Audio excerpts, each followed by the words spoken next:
തെരഞ്ഞെടുത്തിട്ട് അതിൽ ഒരാൾക്ക് മാത്രം കിട്ടുന്ന ഒരു അവസരം ഇത്തവണ എൻ്റെ ആദ്യത്തെ സെഷനിൽ തന്നെ തേടി വന്നത് വടകര MP എന്നുള്ള നിലയ്ക്ക് എനിക്ക് എൻ്റെ ജീവിതത്തിലെ ഏറ്റവും സന്തോഷകരമായ ഒരു കാര്യമായിരുന്നു ആ നറുക്ക്.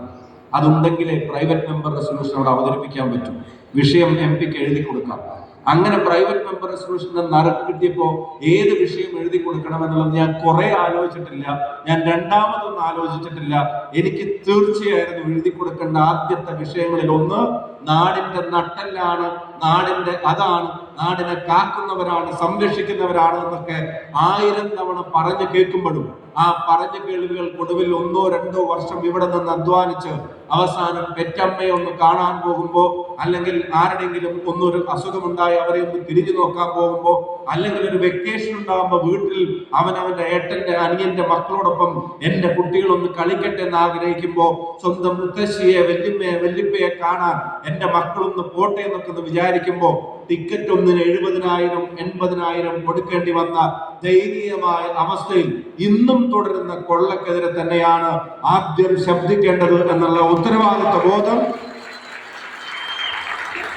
എന്നെ സംബന്ധിച്ചിടത്തോളം ഒരു പൊതുപ്രവർത്തനം എന്ന നിലക്ക് നിങ്ങൾ എന്നെ ഏൽപ്പിച്ച റെസ്പോൺസിബിലിറ്റി ആണ് എന്നുള്ള കൃത്യമായ ബോധ്യം എനിക്കുണ്ട്. അത് തുടർന്നും ഉണ്ടാവും എന്ന് തന്നെ പറയാൻ ഞാൻ ആഗ്രഹിക്കുന്നു. ആ വിഷയത്തിൽ ഇടപെട്ടിട്ട് ഒരു ദിവസം നേരം ഇരുട്ടി വിളിക്കുമ്പോഴത്തേക്കും അത് പരിഹരിക്കപ്പെടുമെന്ന് വിചാരിച്ചിട്ട് പറഞ്ഞു തുടങ്ങിയതല്ല. അതിന്റെ ഗൗരവം അറിയാം. മാർക്കറ്റ് ഡ്രിവൺ ആണെന്ന് പറഞ്ഞിട്ട് അവർ ചെയ്യുന്ന കൊള്ളകൾ കൃത്യമായി ഇപ്പോഴും പഠിക്കുന്നുണ്ട്.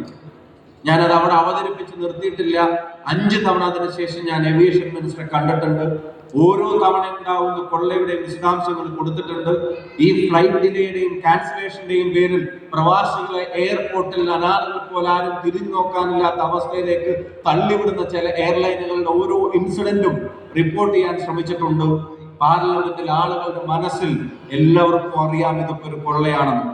ഇതാദ്യം ഉന്നയിക്കുന്നയാളും ഞാനല്ല, ഇത് അവസാനം ഉന്നയിക്കുന്നയാളും ഞാനല്ല. എന്നെക്കാൾ നന്നായും മനോഹരമായും സീരിയസ് ആയ ഈ പ്രശ്നങ്ങൾ നമ്മുടെ UDF-ന്റെ MP-മാർ കൃത്യമായി ഇന്ത്യൻ പാർലമെന്റിൽ ഉന്നയിക്കുന്നുണ്ട് എന്നുള്ളത് കൂടെ നിങ്ങളെ അറിയിക്കാനും ഞാൻ ഈ അവസരം വിനിയോഗിക്കുകയാണ്. പറഞ്ഞ് അവസാനിപ്പിച്ചു പോന്നിട്ടില്ല.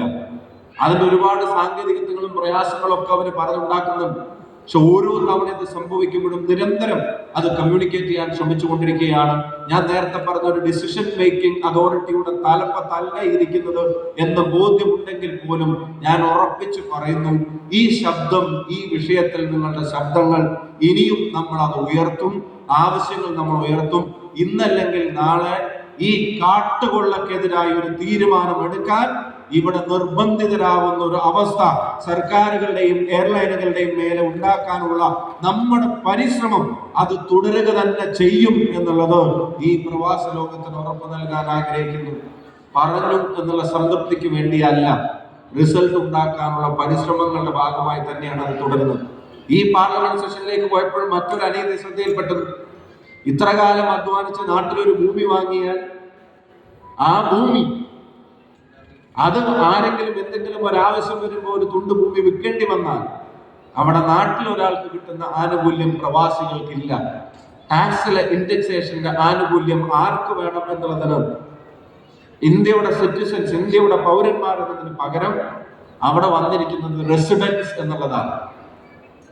അവിടെ വന്നിരിക്കുന്നത്. അപ്പൊ അവിടെ ആ അവകാശം പ്രവാസിക്ക് നിഷേധിക്കപ്പെടുകയാണ്. ആ കാര്യത്തിലും ധനകാര്യ